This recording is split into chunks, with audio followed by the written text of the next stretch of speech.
আসসালামু আলাইকুম, আশা করি সকলে ভালো আছেন। তো আজকের ভিডিও বিষয়টা হচ্ছে এই শীতের সময় দেখা যাচ্ছে ব্লেন্ডারের ব্যবহার বেশি, সবসময় বেশি। তবে এই যে রিসেন্টলি যে ব্যবহারগুলো হয়, তা আমরা একটা ব্লেন্ডারের যে সমস্যাটা সেটা দেখবো এবং কেটে সমাধান করব।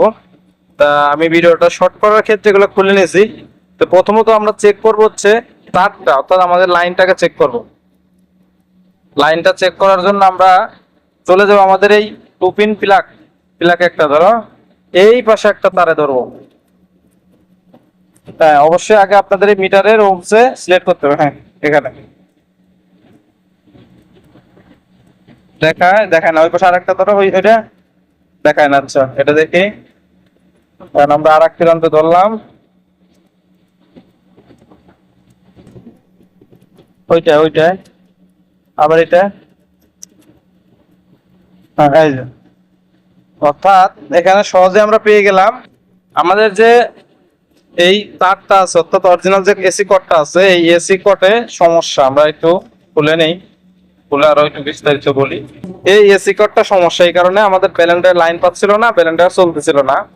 এছাড়া অন্য সমস্যাও কিন্তু হতে পারে। এটা সহজে পেয়ে গেলাম দেখে যে এর মানে সবটিতে এসি কর্ড যাবে এরকম না। এই দেখেন, এই জায়গাটা কিন্তু একটা কার্বন আছে, এই যে এখানে একটা কার্বন আছে। এই কার্বনটা যদি শেষ হয়ে যায়, ওই ক্ষেত্রেও কিন্তু আপনার ব্লেন্ডার চলবে না, লাইন পাবে।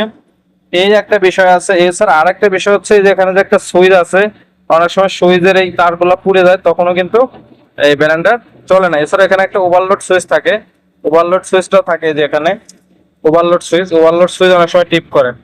তো যাই হোক, আজকে আমরা সহজে পেয়ে গেলাম। তো পরবর্তীতে আমরা একটা এসি কোড নিয়ে নিব। এসি কোডটা নিয়ে আমাদের এই দুই পাশে দুইটা কানেক্টর লাগিয়ে নেব। কানেক্টর লাগিয়ে আমরা একটা সুইচের যে প্রান্ত ছিল এখানে লাগাবো, আর একটা হচ্ছে আমাদের ওভারলোড, এখানে আমরা লাগিয়ে নিব।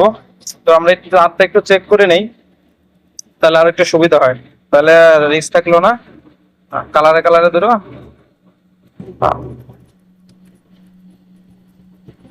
হ্যাঁ, এই যে, ওকে। এরপর আর একটা,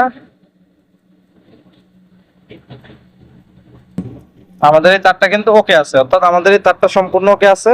এখন আমরা এই তারটা লাগিয়ে রানিং করে দিলে কিন্তু হয়ে যাবে। ভিডিওটা ভালো লাগে লাইক কমেন্ট শেয়ার দিয়ে সাথে থাকবেন। ধন্যবাদ।